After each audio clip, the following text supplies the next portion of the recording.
Welcome to today education Tamil. இன்னைக்கு நம்ம இந்த வீடியோவில் என்ன பார்க்க போகிறோம் அப்படின்னா, ஐரோப்பிய வரலாறு அப்படிங்கிற டாபிக்கை எவ்வளோ ஷார்ட்கட்டாக எளிமையாக படிக்கணும் அப்படிங்கிறத இந்த வீடியோவில் பார்க்க போகிறோம்.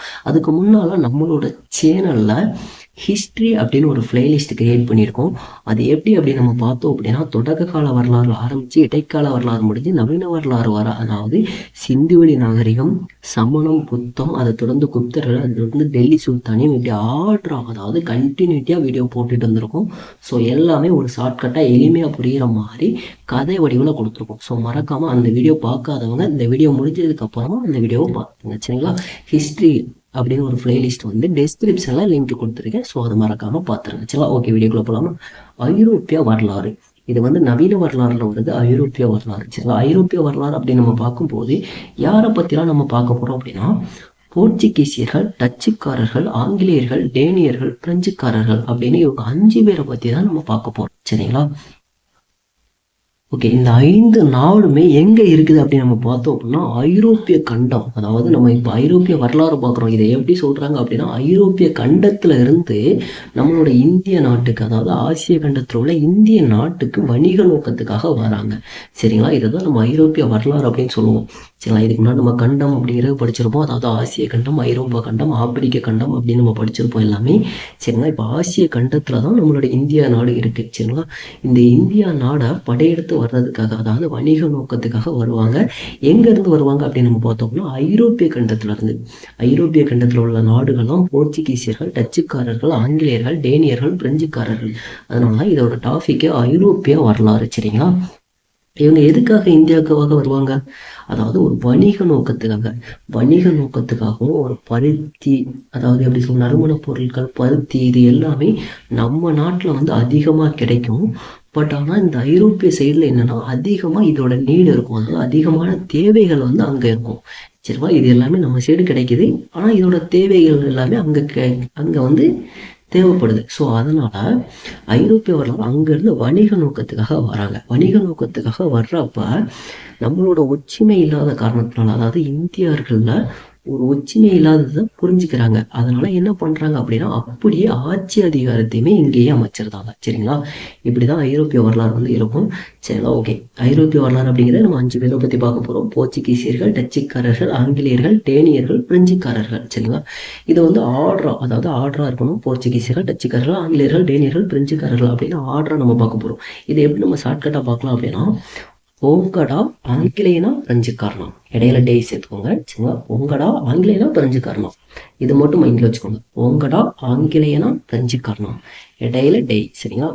ஓ அப்படிங்கிறது போர்ச்சுகீசியர்கள், டா அப்படிங்கிறது டச்சுக்காரர்கள், ஆ அப்படிங்கிறது ஆங்கிலேயர்கள், டே அப்படிங்கிறது டேனியர்கள், பி அப்படிங்கிறது பிரெஞ்சுக்காரர்கள், சரிங்களா? ஏன்னா இதை நம்மளுக்கு ஆர்டர் படி கண்டிப்பாக கேட்பாங்க. ஸோ மறக்காம அந்த ஷார்ட்கட்டே ஞாபகம் வச்சுக்கோங்க, சரிங்களா? ஓகே, இது எல்லாமே நம்ம பார்த்துருந்தோம். ஐரோப்பிய கண்டத்திலிருந்து ஆசிய கண்டத்துக்காக வராங்க. ஆசிய கண்டத்தில் இந்தியா இருக்குது. முதல்ல வணிக நோக்கத்துக்காக வராங்க. கிழக்கிந்திய கம்பெனி, அதாவது கிழக்கிந்திய கம்பெனி அப்படின்றது எல்லாருமே, அதாவது போர்ச்சுகீசியர்கள், டச்சுக்காரர்கள், ஆங்கிலேயர்கள் எல்லாமே. இப்போ ஆங்கிலேயர்கள் கிரியேட் பண்ணாங்க அப்படின்னா ஆங்கிலேய கிழக்கிந்திய கம்பெனி, பிரெஞ்சுக்காரர்களை கிரியேட் பண்ணாங்க அப்படின்னா பிரெஞ்சு கிழக்கிந்திய கம்பெனி அப்படின்னு சொல்லுவாங்க.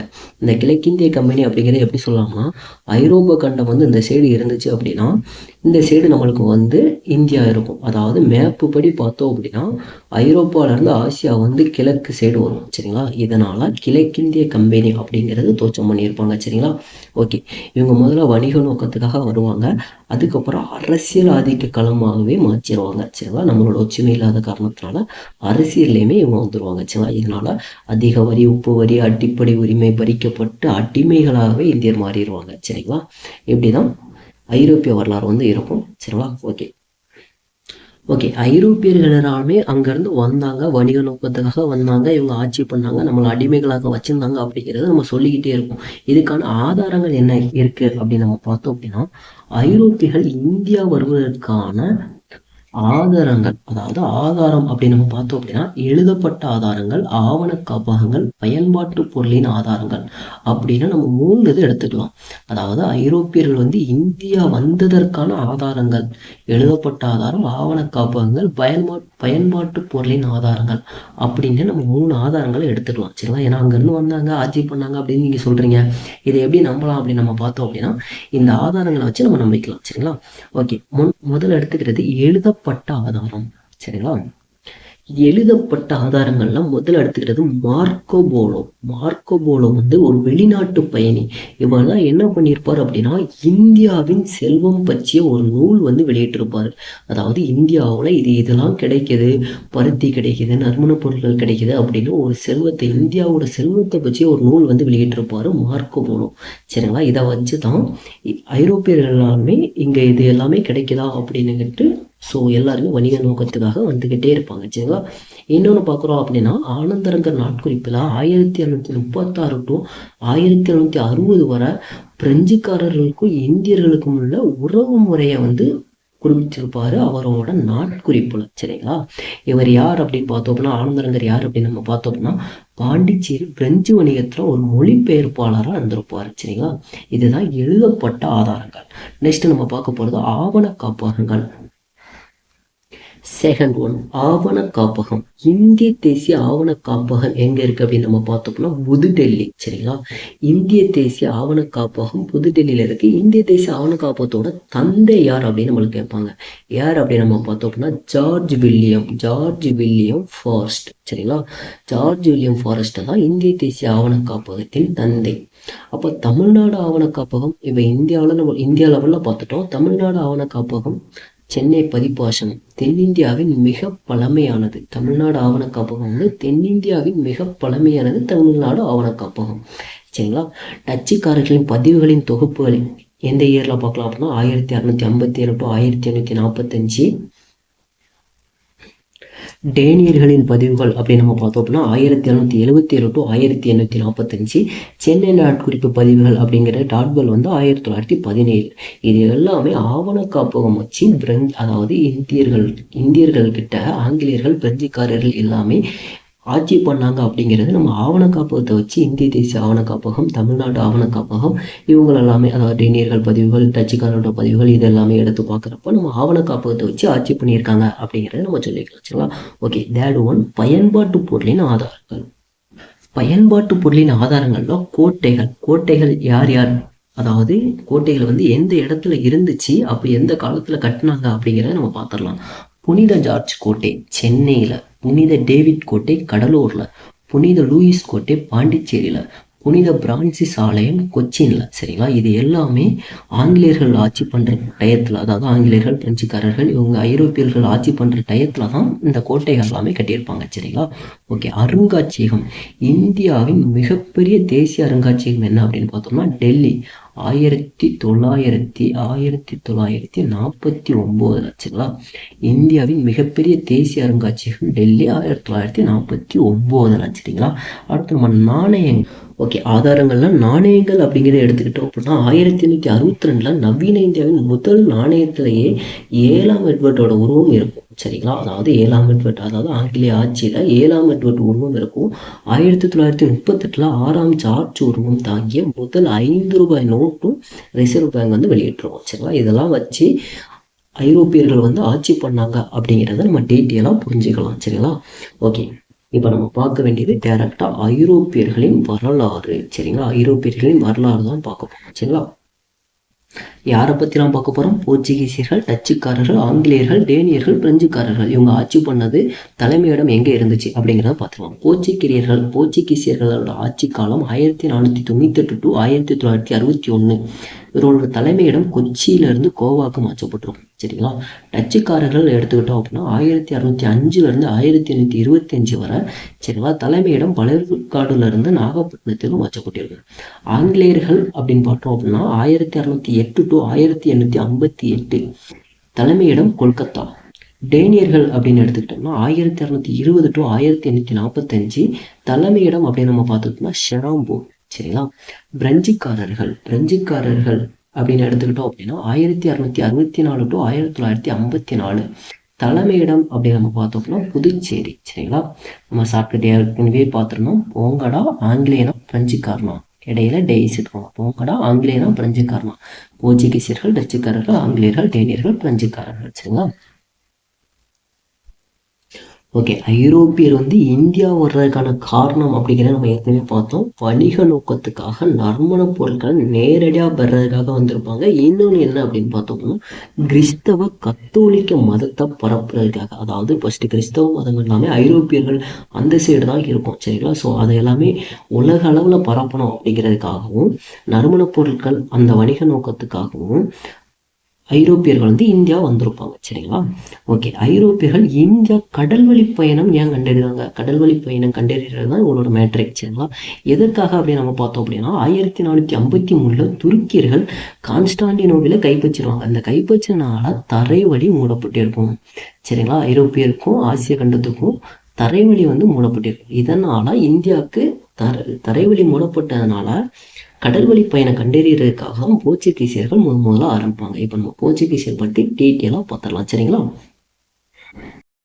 ஓகே. முதல்ல நம்ம பார்க்க போகிறது போர்ச்சுகீசியர்கள் அப்படிங்கிற டாபிக் தான் நம்ம பார்க்க போகிறோம். சரிங்களா, அதாவது போர்ச்சுகீசியர்கள் எப்படி கடல்வழி பயணத்தை கண்டறிச்சு இந்தியாவுக்குள்ள வந்தாங்க, யார் வந்தாங்க, எங்கே வணிக மையத்தை நிறுவனாங்க அப்படிங்கிறத டீட்டெயிலாக பார்த்துடலாம். சரிங்களா, முதல்ல கடல்வழி பயணத்தை கண்டறிந்தவர் யார் அப்படின்னு கேட்டால் போர்ச்சுகீசியர்கள். சரிங்களா, போர்ச்சுகீசிய இளவரசர் மாலுமி ஹென்றி கடல்வழி பயணத்தை கண்டறியதுக்கு ஒரு ஊக்குவித்திருப்பார். சரிங்களா, கடல்வழி பயணத்தை கண்டறிய ஊக்குவித்தவர் யார்? மாலுமி ஹென்றி. சரிங்களா, 1487 அதன்படி 1487 பார்த்தோலோமியோ டயஸ் அப்படிங்கிற போர்ச்சுகீசிய மாலுமி தென்னாப்பிரிக்காவின் தெற்கு முனையை அடைந்தார். சரிங்களா, இவர் 1487 கடல்வழி பயணத்தை கண்டறிச்சு தென்னாப்பிரிக்கா வர வந்திருப்பாரு. இந்த தெற்கு முனையை என்ன சொல்லுவாங்க அப்படின்னா நன்னம்பிக்கை முனை அப்படின்னு சொல்லுவாங்க. நம்மளுக்கு இது ஒரு கொஸ்டின் ஏரியா இம்பார்ட்டன்ட். சரிங்களா, 1487 பார்த்தோலோமியோ டயஸ் போர்ச்சுகீசிய மாலுமி தென்னாப்பிரிக்காவின் தெற்கு முனையை அடைந்தார். இந்த பிளேஸுக்கு நன்னம்பிக்கை முனை அப்படின்னு பேர். சரிங்களா, இந்த தெற்கு முனையை அடையும் போது மன்னர் 2ஆம் ஜான் ஆதரிச்சிருப்பார். சரிங்களா, அந்த டயத்துல மன்னர் 2ஆம் ஜான் ஆதரிச்சிருப்பார். சரிங்களா, இதுக்கப்புறம் இதனை தொடர்ந்து 1498 மே 17 வாஸ்கோடகாமா தான் கள்ளிக்கோட்டையை வந்தடைஞ்சிருப்பாரு.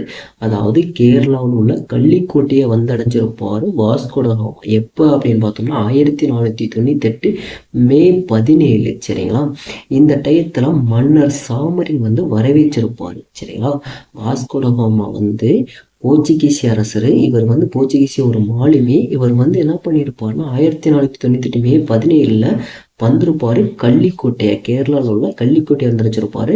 இந்த டயத்துல மன்னர் சாமரின் வரவேற்றிருப்பாரு. சரிங்களா, இவர் தான் முதல்ல ஐரோப்பியர்ல இருந்து இந்தியாவுக்கு கடல்வழி பயணத்தை கண்டறிஞ்சு வெற்றிகரமா வந்திருப்பாரு. சரிங்களா, இவர் வரும்போது 3 கப்பல்ல 170 பேர் கூட வந்திருப்பாரு. சரிங்களா, 170 பேரும் 3 கப்பல்ல வந்திருப்பாங்க. சரிங்களா, ஆனா ரிட்டர்ன் போகும்போது என்னன்னா 55 பேர் தான் உயிருடனே இருப்பாங்க. சரிங்களா, ஏன்னா அவ்வளவு டிராவல்ஸ் அப்படி இருக்கும். சரிங்களா, ஓகே.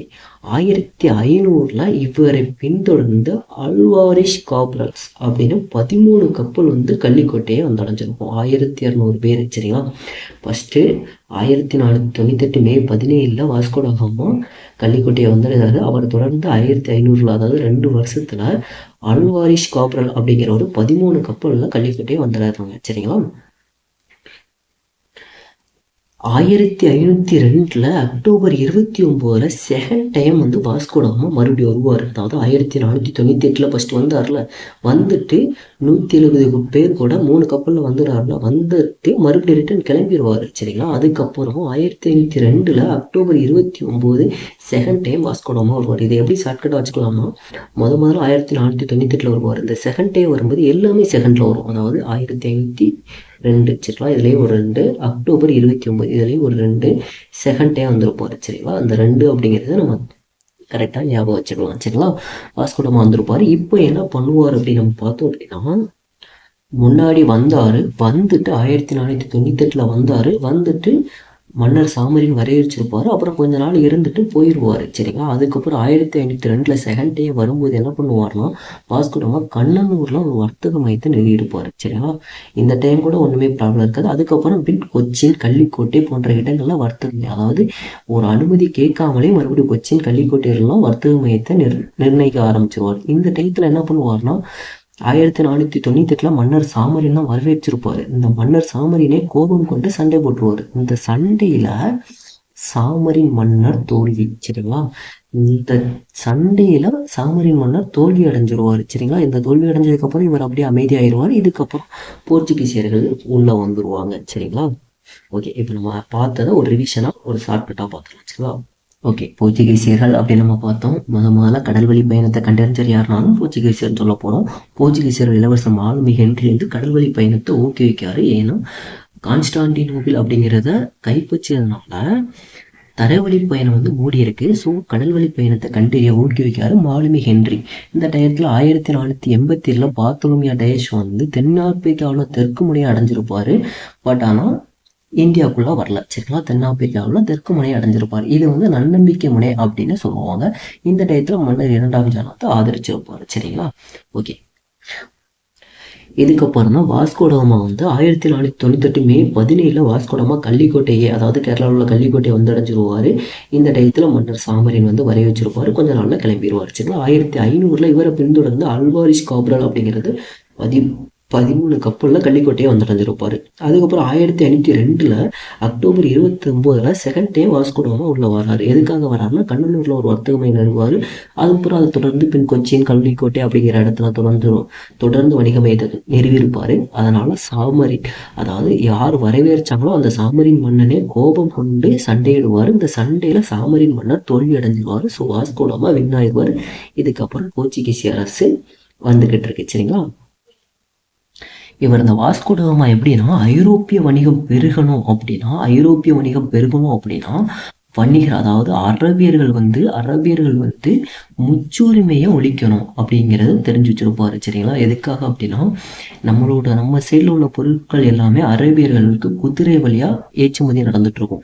இதை எல்லாத்தையுமே தடுத்தாச்சுன்னா ஆட்டோமேட்டிக்கா ஐரோப்பிய வணிகம் பெருகும் அப்படிங்கிறத ஒரு டீட்டெயிலா புரிஞ்சு வச்சிருப்பாரு. சரிங்களா. ஓகே, 1524 3ஆவது முறையா வாஸ்கோடகாமா வருவாரு. கொச்சின்ல 1524 டிசம்பர்ல நோய்வாய்ப்பட்டு இறந்துருவாரு. சரிங்களா. அதாவது அப்போ வாஸ்கோடகாமா எத்தனை வாட்டி வராங்க? 3 டைம் வராங்க. சரிங்களா. முதல்ல 1498 வராரு. சரிங்களா. அப்ப சாமரி மன்னர் வந்து ஆதரிக்கிறாரு. அதுக்கப்புறம் 1502 வராரு. இது செகண்ட் டைம் வராரு. கள்ளிக்கோட்டை எல்லா இடத்துலையுமே வணிக மையத்தை நிறுவுறாரு. சரிங்களா. இதுக்கப்புறம் 1524 வாராரு. 24 3ஆவது முறையா வந்து கொச்சின்ல டிசம்பர்ல நோய்வாய்ப்பட்டு இறந்துருவாரு. சரிங்களா. இவ்வளவுதான் வாஸ்கோடகாமா அப்படிங்கிறது. சரிங்களா. இப்ப நம்ம பார்க்க போறது போர்ச்சுகீசியர்களால் அனுப்பப்பட்ட ஆளுநர்கள். சரிங்களா. இதுக்கப்புறம் ஆளுநர்கள் ஆட்சி பண்றாங்க. அவங்க எப்படி அப்படிங்கிறத நம்ம பார்த்துடலாம். முதல் ஆளுநர். ஓகே, அங்க இருக்க போர்ச்சுகீசிய அரசு வந்து ஆளுநர்கள் அனுப்புறாங்க. இதுல முதல் ஆளுநர் யாரு அப்படின்னு நம்ம பார்த்தோம் அப்படின்னா, பிரான்சிஸ்கோ டி அல்மெய்டா. இவர் வந்து 1505 to 1509 வரை கடல்வழி பயணத்தை பலப்படுத்த நீலநீர் கொள்கை அப்படிங்கிறத கொண்டு வந்திருப்பாரு. முதல் ஆளுநர் யாரு? Francisco de Almeida. 1505 to 1509. Important point, நீலநீர் கொள்கையை கொண்டு வந்தவர் யாரு? Francisco de Almeida. சரிங்களா. இரண்டாவது ஆளுநர் யார் அப்படின்னு நம்ம பார்த்தோம் அப்படின்னா, அல்போன்சா டி அல்புகர்க். 1509 to 1515 வரை இருப்பாரு. இந்தியாவின் போர்ச்சுகீசிய அதிகாரத்தை உண்மையாவே நிறுவியது யார் அப்படின்னு கேட்டாங்கன்னா, அல்போன்சா டி அல்புகர்க். சரிங்களா. 1510 பீஜப்பூர் சுல்தானேட் வந்து கோவாவை கைப்பற்றியிருப்பாரு. விஜயநகர் அரசு கூட நட்புறவுல இருந்திருப்பாரு இந்த அல்போன்சா டி அல்புகர்க். சரிங்களா. ஓகே, மூன்றாவது ஆளுநர் யார் அப்படின்னு நம்ம பார்த்தோம் அப்படின்னா, நினோடி குன்கா. அதாவது 1529 to 1538 வரை ஆட்சி பண்ணிருப்பாப்புல. 1530 கொச்சியிலிருந்து கோவாக்கு தலைநகரம் வச்சிருப்பாரு. 1534 குஜராத் பகதூர் ஷாவின் பஷின் பகுதியை கைப்பற்றிருப்பாரு. 1537 டையூவை கைப்பற்றிருப்பாரு. சரிங்களா.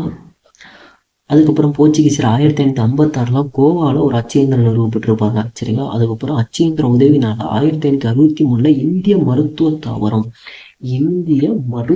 தாவரம் அப்படின்னு ஒரு நூல் வந்து வெளியிட்டிருப்பாங்க இந்த அச்சு இயந்திரத்தோட உதவினால சரிங்களா. கடைசியா 17ஆம் நூற்றாண்டுல டச்சுக்காரர்கள் வளர்ச்சி போர்ச்சுகீசியரோட வீழ்ச்சி ஆயிரும் சரிங்களா. அதாவது 17ஆம் நூற்றாண்டுல டச்சுக்காரோட வளர்ச்சி போர்ச்சுகீசியரோட வீழ்ச்சி.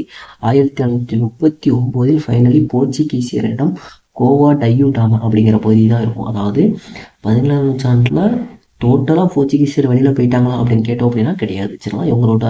இவங்களோட ஆட்சி அதிகாரம் எல்லாமே லோ ஆயிருச்சு சரிங்களா. லோ ஆயிருச்சு. ஏதோ 1-2 ஏரியா மட்டும்தான் இருக்கும். அந்த ஏரியால நார்மலா ஒரு வணிகம் பண்ணிக்கிட்டே இருப்பாங்க சரிங்களா. டோட்டலா வெளியில போக மாட்டாங்க. பட் ஆனா இந்த மாதிரி இருக்கும். 17ஆம் நூற்றாண்டு டச்சுக்காரன் வளர்ச்சி போர்ச்சுகீசியரோட வீழ்ச்சி சரிங்களா.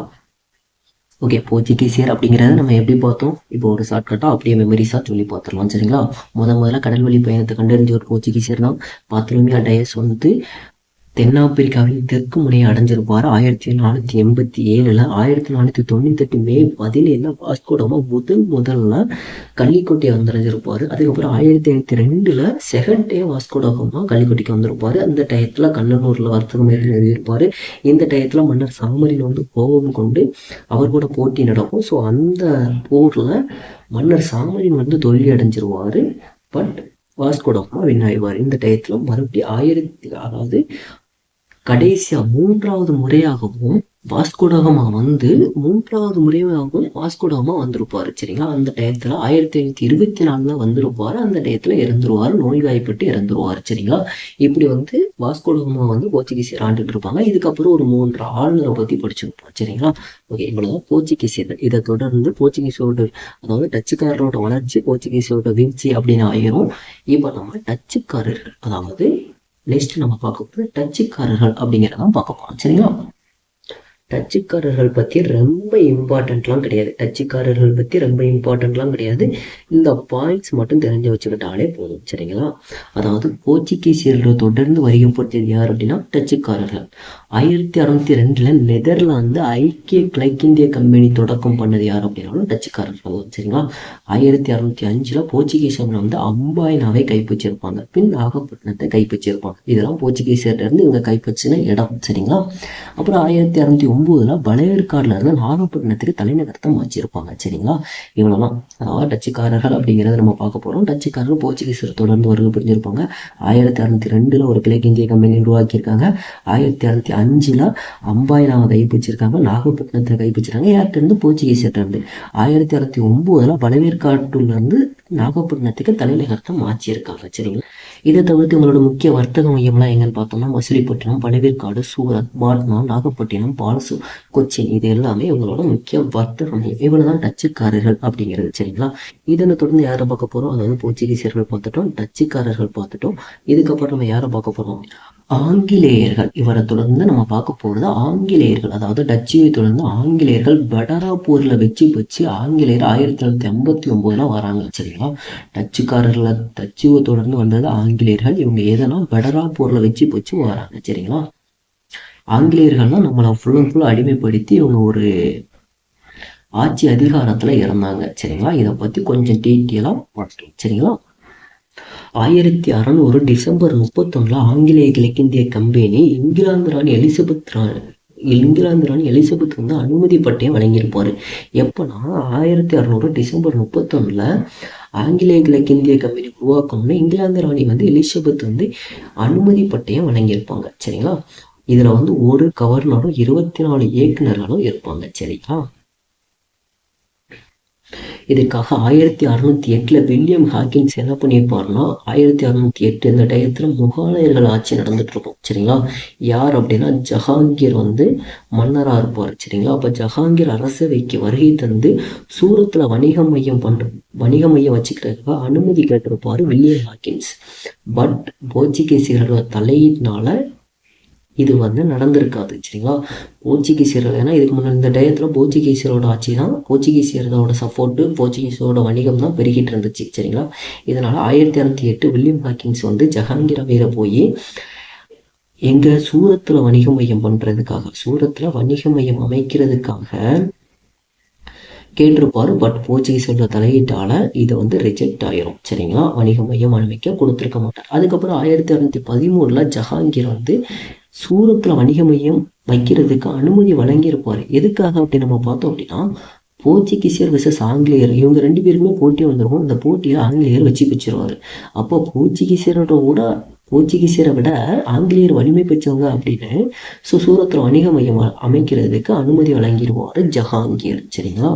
அதாவது 1600 டிசம்பர் 31 ஆங்கிலேய கிழக்கிந்திய கம்பெனி அமைக்கிறதுக்காக இங்கிலாந்து ராணி எலிசபெத் என்ன பண்ணுறப்பார், ஒரு அனுமதி பட்டி வழங்கியிருப்பார். இதில் ஒரு கவர்னர், 24 இயக்குனர் இருப்பாங்க.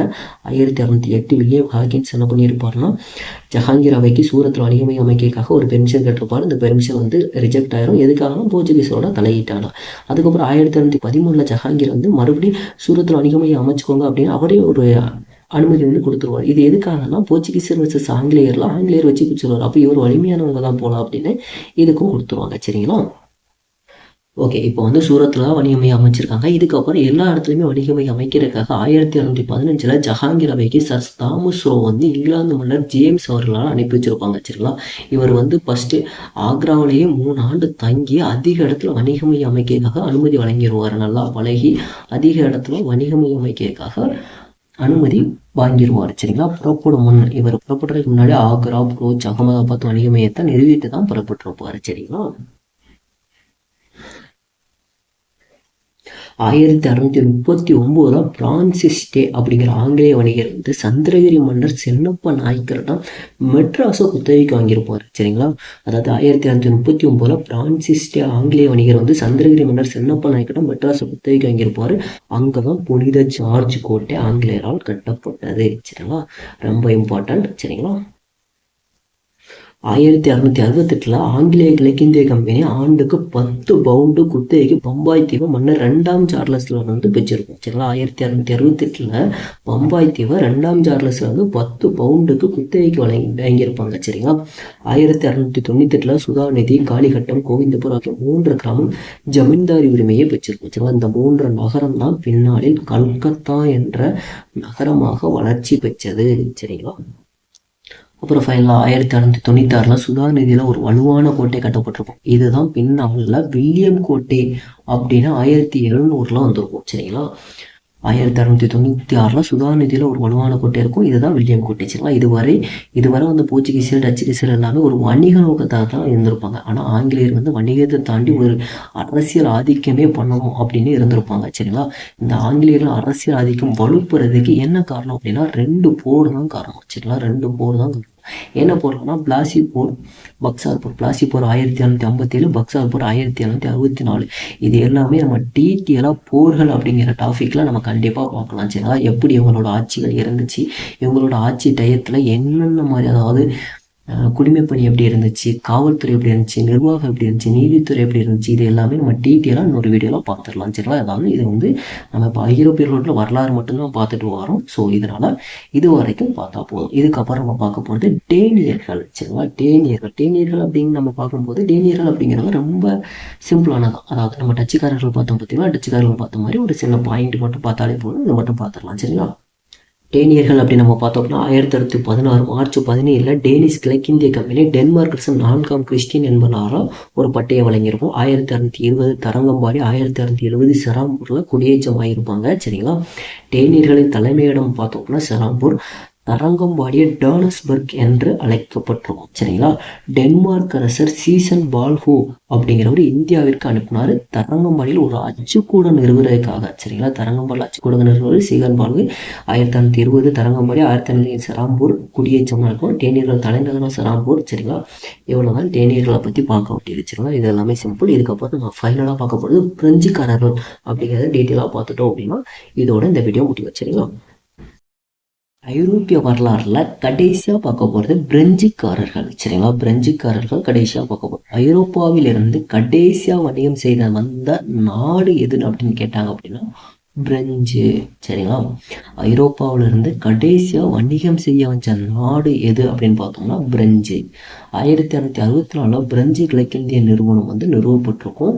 யாரால அப்படின்னு பார்த்தோம்னா மன்னர் 14ஆம் லூயி அமைச்சர் கால்பர்ட் என்பவரால் நிறுவப்பட்டிருக்கும். சரிங்களா? 1667 பிரான்காய்ஸ் கரோன் அப்படிங்கிற தலைமையின் கீழ் ஒரு குழு இந்தியாவிற்கு வருகை வந்தது. சரிங்களா? எதுக்காக அப்படின்னா பிரெஞ்சு வணிக மையம் நிறுவுறதுக்கு சூரத்துல வணிக மையம் நிறுவியிருப்பாங்க. யார் பார்த்தோம்னா பிரான்காய்ஸ் கரோன். சரிங்களா. 1667 பிரான்காஷ் கரோன் தலைமையின் கீழே ஒரு குழு இந்தியாவுக்கு வரைய வந்து புரிஞ்சிருக்கும். எதுக்காகனா பிரெஞ்சு வணிக மையம் வந்து நிறுவியிருப்பாங்க சூரத்தில். சரிங்களா. பிரெஞ்சுக்காரரின் குடியேற்றம் அப்படின்னு நம்ம பார்த்தோம் அப்படின்னா பாண்டிச்சேரி. பிரெஞ்சுக்காரர்களின் குடியேற்றம் இது பாண்டிச்சேரி. சரிங்களா.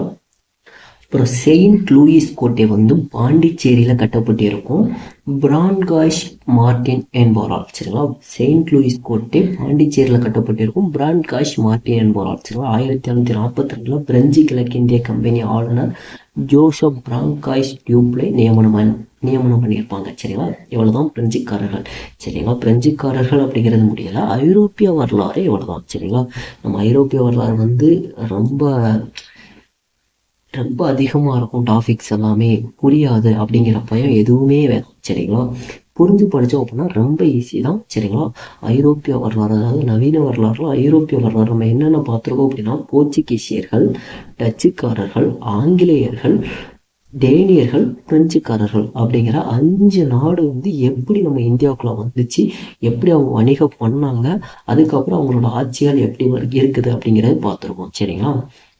ஓகே, இவங்களோட வணிக மையம் எங்கெங்க இருந்துச்சு அப்படிங்கிறத நம்ம ஒரு டீட்டெயிலாக பார்த்துடலாம். சரிங்களா. வணிக மையம் அப்படி நம்ம எடுத்துக்கிட்டோம்னா போர்ச்சுகீசியர்களோட வணிக மையம் கள்ளிக்கோட்டை, கண்ணனூர், கொச்சி. டச்சுக்காரர்களோட வணிக மையம் மசூலிப்பட்டினம், பொலிகாட், சூரத், காரைக்கால். ஆங்கிலேயர்களின் வணிக மையம் சூரத். டேனியர்களின் வணிக மையம் தரங்கம்பாடி. பிரெஞ்சுக்காரர்களின் வணிக மையம் சூரத், மசூலிப்பட்டினம். சரிங்களா. இதுக்கு முன்னாடி போர்ச்சுகீசியர்களோட ஆட்சி பண்ணது எங்க இருந்துச்சு, அவங்களோட தலைமையிடம் எங்க இருந்துச்சு, இப்போ வணிக மையம் எங்க இருக்கு அப்படிங்கிறத நம்ம பார்த்துட்டோம். இவங்களை எப்படி ஷார்ட்கட்டா ஞாபகம் வச்சுக்கணும் பார்த்துக்கிட்டோம். போங்கடா ஆங்கிலேயனா பிரெஞ்சுக்காரன் இடையில சரிங்களா. போர்ச்சுகீசியர்கள், டச்சுக்காரர்கள், ஆங்கிலேயர்கள், டேனியர்கள், பிரெஞ்சுக்காரர்கள். இவங்களை பத்தி டீட்டெயிலா யார் யார், அதாவது போர்ச்சுகீசியர்கள் எப்படி வாஸ்கோடகாமா வந்தாரு, எப்படி கடல்வழி பயணத்தை கண்டறிஞ்சு நம்ம இந்தியாவுக்குள்ள வந்தாங்க, அதுக்கப்புறம் அவங்களை தொடர்ந்து டச்சுக்காரர்கள் எப்படி இருந்தாங்க, ஆங்கிலேயர்கள் எப்படி நம்மளை அடிமைப்படுத்தினாங்க, டேனியர்கள் எப்படி ஆட்சி பண்ணாங்க, பிரெஞ்சுக்காரர்கள் ஆட்சி எப்படி இருந்துச்சு, எல்லாத்தையுமே டீட்டெயிலா இந்த வீடியோல பார்த்துட்டோம். சரிங்களா. ஓகே, இப்போ வந்து ஐரோப்பியர்கள் எப்படி இந்தியாவுக்குள்ள வந்தாங்க அப்படிங்கிற பார்த்துட்டோம். இதுக்கப்புறம் நம்ம பார்க்க போகிறது பிரிட்டிஷ் ஆட்சியின் நிர்வாகம். சரிங்களா. இதை வந்து நம்ம அதாவது இந்த வீடியோவிலே தொடர்ச்சியாக போடணும்னு பார்த்துருந்தோம். இப்போ வீடியோ லென்த்தாக போய்கிட்டு இருக்கு அப்படிங்கிறதுனால பிரிட்டிஷ் ஆட்சியின் நிர்வாகம் அப்படிங்கிறத நம்ம அடுத்த வீடியோவில் கண்டிப்பாக உங்களுக்கு வேணும்னா கண்டிப்பாக போடுங்க அப்படிங்கிறத நீங்கள் சொல்லுங்கள். கண்டிப்பாக அடுத்த வீடியோ நம்ம அப்லோட் பண்ணிடலாம். சரிங்களா. பிரிட்டிஷ் ஆட்சியின் நிர்வாகம் தேவை அப்படின்னா கண்டிப்பாக வீடியோ அப்லோட் பண்ணுங்கன்னு சொன்னாங்க, கண்டிப்பாக அப்லோட் பண்ணிடலாம். சரிங்களா. பிரிட்டிஷ் ஆட்சியின் நிர்வாகம் எப்படி இருந்துச்சுன்னு பார்த்தோம்னா பிரிட்டிஷ் வந்து அதாவது ஒரு வணிக நோக்கத்துக்காக தான் வந்தாங்க. இந்தியாவில் நுழைந்து பின் பிரிட்டிஷ் எப்படி ஆட்சி செஞ்சது அப்படிங்கிறத நம்ம டீட்டெயிலாக இந்த வீடியோவில் பார்த்துடலாம். சரிங்களா. இதே தான் ஐரோப்பியர் வருகை ஃபர்ஸ்ட் எப்படி இருந்துச்சு, இவங்க வணிக நோக்கத்துக்காக வந்து ஏலக்காய், மிளகு, பருத்தி, பட்டில் இதில் வந்து எப்படி ஆட்சிக்கு உள்ளே வந்தாங்க, இவங்களோட காலங்கள் என்னென்ன, பின் எப்படி இந்தியாவை ஆட்சி செஞ்சாங்க, இந்த டயத்தில் யாரோட பீரியட்ஸ் நம்மளோட இந்தியாவில் இருந்துச்சு அப்படின்னா முகாலயர் பீரியட்ஸ் நடந்துட்டு இருக்கும். சரிங்களா. இது எல்லாமே ஒரு டீட்டெயிலாக நம்ம இந்த வீடியோலையும் போட்டலான்னு பார்த்தோம். வீடியோ வந்து லென்த் ஆகியிருக்கு. ஸோ அடுத்த வீடியோவில் நம்ம கண்டிப்பாக இதை பற்றி போடலாம். சரிங்களா. இதே மாதிரி நம்மளோட அதாவது ஹிஸ்ட்ரியில் எப்படி கதை வடிவில் படிக்கணும் அப்படிங்கிறது எல்லாமே டீட்டெயிலாக ஒவ்வொரு வீடியோ போட்டுட்டு வரோம். ஸோ நம்மளோட சேனலை சப்ஸ்கிரைப் பண்ணாமல் பார்த்துட்டு இருக்கீங்க அப்படின்னா மறக்காமல் சப்ஸ்கிரைப் பண்ணி வச்சுக்கோங்க. Okay, thank you.